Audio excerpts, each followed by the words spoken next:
Allez, 8h18, je vous emmène à l'aventure dans un champ de mine. Non, dans un champ presque, puisqu'il y a des fleurs partout. Mais le mine, c'est le fameux marché d'intérêt national. C'est à Rungis, au sud de Paris. Et pour nous en parler, on va rejoindre en duplex, en direct, comme on dit, notre ami Philippe Collignon. Bonjour, mon Philippe. Bonjour Philippe Collignon. Bonjour Laurent, bonjour à tous. Vous avez décidé de nous parler de ces fleurs exotiques, de ce marché aux fleurs très original, parce que ça va nous permettre, je veux dire, d'égayer un peu l'hiver qui arrive, quoi.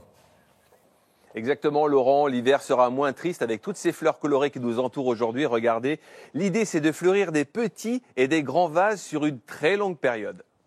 On trouve partout chez les fleuristes en ce moment ?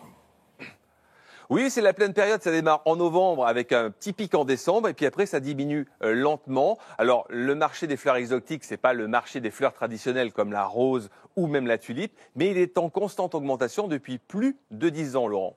Alors je vous connais, vous avez fait un rapide tour d'horizon de tout ce qu'il y avait à Rungis. Qu'est-ce que vous avez sélectionné pour nous ? Oui, depuis 6 heures, on a fait un petit shopping. Déjà, je vous ai sélectionné celle qui est la plus vendue déjà chez les fleuristes. Ce sont des orchidées. Elle s'appelle Renanthera. C'est une orchidée presque rouge qui vient de Taïwan. Alors, les Taïwanais, c'est les champions. C'est une orchidée presque rouge. Alors, elles tiennent dans un appartement entre 15 et 22 degrés. Bien sûr, il faut qu'il soit chauffé. On change l'eau tous les jours avec une température, bien sûr, de la pièce. Il ne faut pas que l'eau soit trop froide. Et c'est vraiment très joli. Ça tient à peu près une quinzaine de jours. On a aussi des nouveautés. Regardez.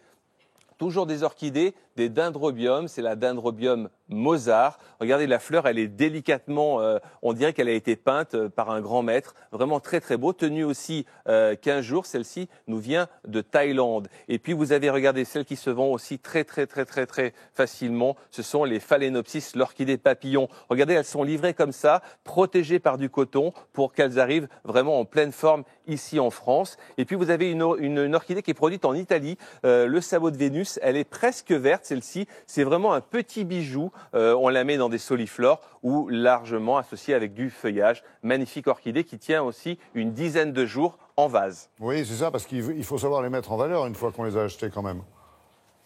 Exactement, on les met en valeur avec du feuillage, par exemple comme ceci, qu'on trouve facilement chez les fleuristes, soit sur une cheminée, soit en rebord de fenêtre, soit en centre de table, ou tout simplement en chemin de table. Ça marche très bien. Excusez-moi Philippe, mais à côté de vous, il y en a quelques-unes, on dirait du plastique. On dirait du plastique, mais c'est pas du plastique. C'est vrai qu'elles sont très dures au toucher. Ce sont des fleurs qui durent assez longtemps, comme par exemple ces nutans. Ces nutans, ce sont des protéas qui viennent d'Afrique du Sud. C'est la pleine période de les trouver parce que là-bas, c'est le printemps. On n'a pas le même hémisphère. Vraiment de très jolies fleurs, on peut même les avoir en fleurs séchées parce qu'on les conserve comme ça en bouquet sec. Et puis d'autres fleurs aussi exotiques, regardez les fameuses héliconia, de grosses fleurs pour des grands bouquets assez ampoulés. Vous avez des fleurs, voilà la grande tendance, c'est vraiment des fleurs très rouges, très soutenues. Donc ça c'est vraiment les héliconias. Ne pas confondre avec les strelitzia qui eux sont plutôt d'origine méditerranéenne mais pas tropicale. C'est un petit peu la première fleur tropicale qu'on en a vue en vase il y a une trentaine d'années. Elle est toujours bien présente et toujours bien vendue ici à Rungis et chez nos fleuristes. Et puis vous avez deux plantes exotiques. On va dire exotiques à travers le coton, cette fameuse branche de coton que l'on avait oubliée il y a quelques années et qui revient vraiment en force. Les producteurs ici, les distributeurs ne savent pas pourquoi elle se vend vraiment très bien, mais en tout cas, voilà, on peut l'associer dans des bouquets secs ou même avec des fleurs fraîches. Et puis, c'est presque une exotique parce qu'elle a presque disparu de la France. C'est la fameuse tulipe du Var qui revient en force. C'est pas la tulipe hollandaise, elle est vraiment produite en France, très peu. L'intérêt, c'est qu'ils le cultivent sur 2 ans. La première année, il plante le bulbe, il la laisse fleurir, mais elle n'est pas vendue. Et la deuxième année, la fleur est beaucoup plus grosse, c'est ce qui donne la qualité de cette tulipe du Var. Je suis assez surpris, Philippe, parce qu'il y a énormément de variétés de fleurs. Il y a aussi pas mal de feuillage, d'ailleurs. Le feuillage est aussi important ici à Rungis, dans un bouquet, que les fleurs exotiques. Regardez, il y a vraiment pléthore de feuillage. À peu près, on en prend entre 30 et 50% du volume du bouquet en général. Énormément de feuillage, beaucoup de philodendrons vendus. Voilà, ce sont des grandes feuilles.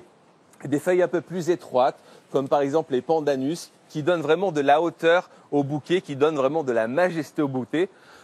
Et celle que j'aime bien, Regardez, c'est l'oreille d'éléphant. Ah, l'oreille bah, d'éléphant, bien. elle est vraiment... Derrière, voir.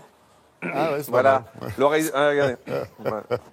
L'oreille d'éléphant très très grande, elle tient longtemps en vase et on peut mettre quelques petites fleurs tropicales, pas trop. Ça fait vraiment tout le décor du bouquet, donc ces oreilles d'éléphant. Et pour réussir son bouquet, il faut donc mettre un collignon dans le vase. Eh ben, presque, regardez, c'est magnifique. Regardez ce bouquet, a été fait par un fleuriste. L'idée pour réussir un bouquet exotique, je vous le disais, bien faire le rapport feuillage-fleurs et faire 3 étages de fleurs. Un étage, voilà, haut, un étage médium et puis un tout petit étage. Donc là, il y a des protéas, il y a des ananas, il y a des héliconias. Et puis ne pas hésiter aussi à prendre du feuillage coloré comme ça qui donne de la clarté au bouquet. Et là, on a réussi vraiment son décor exotique. Merci Philippe, merci et bravo à vous et à toute l'équipe de Télématin qui s'est rendue sur place pour vous offrir ces magnifiques images de ces magnifiques fleurs. Voilà, et pour ceux qui veulent en savoir plus et notamment sur la meilleure façon de vous occuper de vos plantes tropicales, vous pouvez toujours retrouver Philippe Collignon. C'est un conseil en Facebook Live, ça sera à partir de 8h39.